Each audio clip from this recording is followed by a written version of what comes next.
एक गांव था सोनपुर। वहां मालती रहती थी। मालती एक बुद्धिमान और समझदार औरत थी। उसे घर के सब काम बहुत अच्छे से आते थे और उसका पति रमेश एक किसान था। उनके घर में एक गाय थी। मालती रोज सुबह गाय का दूध निकालती और रमेश हर दिन उसे बेचने के लिए बाजार जाता। इसी तरह से उनका गुजारा चल रहा था। एक दिन की बात है, मालती की गाय बीमार पड़ गई और खेती में भी उन दोनों की बस आलू की फसल ही हुई। रमेश और मालती दोनों सोच में पड़ गए कि आखिर घर का गुजारा कैसे चलेगा। आखिर गाय का दूध बेचकर ही वो दोनों अपने घर को संभाल रहे थे।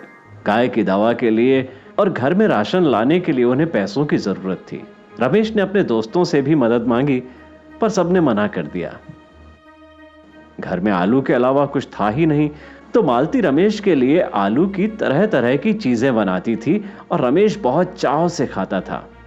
मालती आलू से 8 अलग अलग तरीके के व्यंजन बना सकती थी। तब मालती के दिमाग में यह विचार आया कि क्यों ना आलू के पकवान बनाए जाएं और अगर उन्हें बाजार में बेचा जाए तो हम अपने घर का गुजारा अच्छे से चला सकते हैं। बस फिर क्या था, मालती ने आलू के 4 पकवान, आलू की भुजिया, फ्रेंच फ्राइज, आलू दम, आलू की टिक्की बनाई। उन्हें अलग अलग बर्तनों में रखा और रमेश को दिया कि वो बाजार में जाकर उन्हें बेच आए। रमेश ने एक छोटी सी टोकरी में आलू के पकवान रखे और चल दिया बाजार की तरफ। उसने अपनी टोकरी को एक जगह रख दिया और लोगों के आने का इंतजार करने लगा।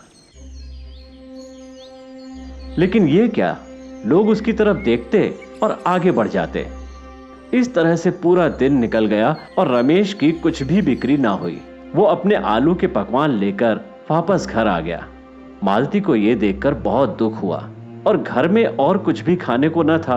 उन दोनों को आगे की फसल के लिए बीज खरीदने थे, जिससे कि वो अगले साल फिर से अपनी खेती कर सके। घर में गुजारा करने के लिए पैसों की जरूरत थी और उनके पास आलू के सिवा कुछ भी नहीं था। मालती ने आलू के पकवान उठाए और गांव के गरीबों को बांटने चल दी। एक भिखारी आलू खाकर बोला, बहन तुम हिम्मत मत हारो, कोई ना कोई रास्ता जरूर निकलेगा।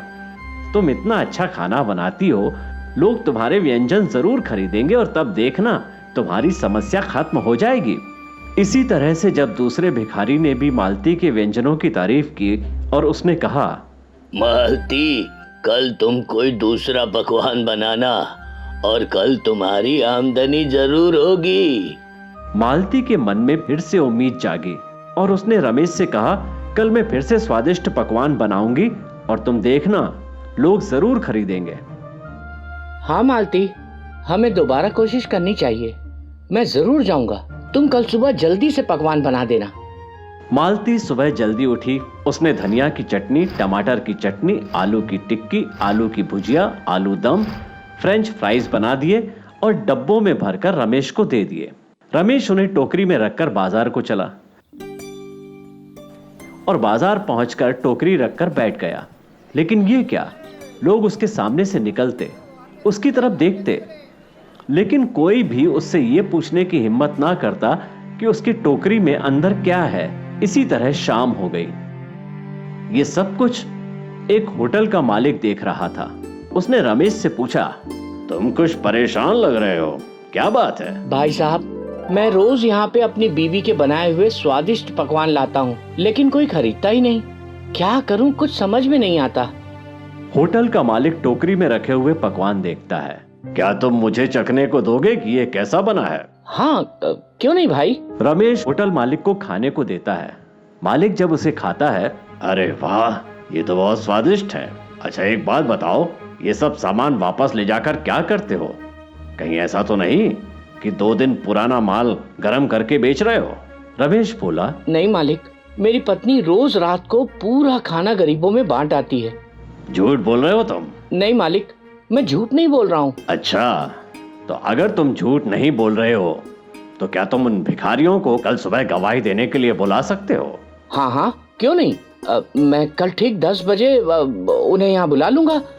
अगले दिन रमेश बाजार में फिर व्यंजन लेकर आया। बाजार पहुंचा तो मालिक उसका इंतजार कर रहे थे। रमेश ने अपनी दुकान लगाई। मालिक ने पूछा, कहाँ हैं वो लोग? जिन्हें तुम खाना खिलाते हो? बस आते ही होंगे मालिक। ठीक 10 बजे करीब 15 भिखारी रमेश की दुकान पर आ खड़े हो गए। बाजार में और भी खरीदार थे, पर कोई भी रमेश की दुकान के पास नहीं था। होटल मालिक ने चिल्लाकर पूछा, बताओ भाई, रमेश कह रहा है कि वो कई दिन से तुम्हें बचा हुआ खाना खिला रहा है, क्या ये सच है? सभी भिखारी एक साथ बोले, जी मालिक, ये सच है। अच्छा बताओ, अगर तुम सच बोल रहे हो तो खाने में क्या क्या था?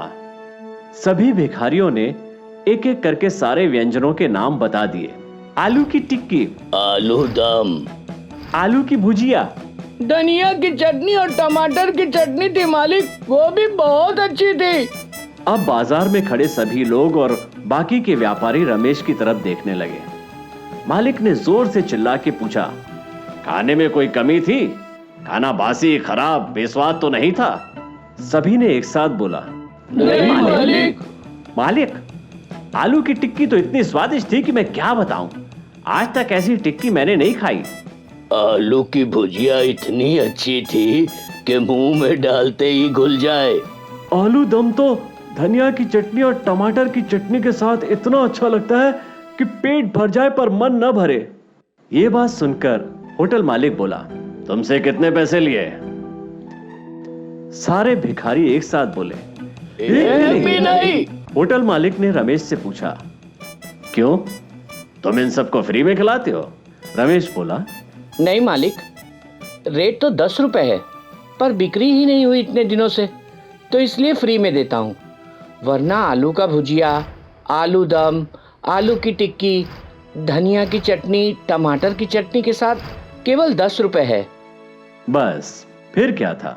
होटल मालिक ने जेब से 10 रुपए निकाले और एक प्लेट टिक्की ले ली, और देखते ही देखते रमेश की दुकान के आगे भीड़ लग गई।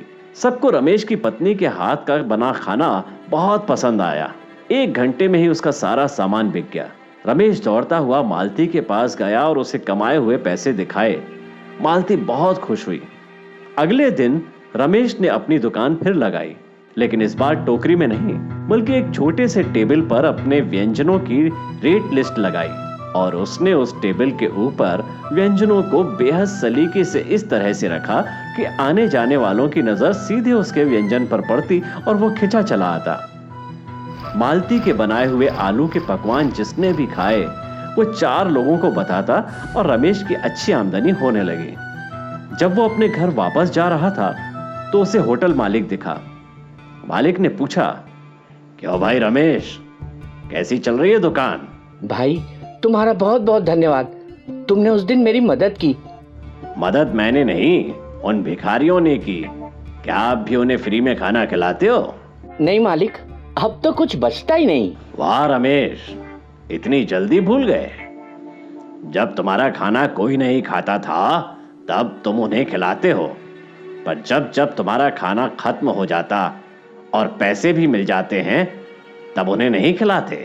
अरे उन्होंने तुम्हारा गरीबी में साथ दिया, पैसे आते ही तुम्हारा दिमाग ही फिर गया। वो बेचारे तुम्हारी राह देखते होंगे। रमेश की आंखें खुल गई थीं।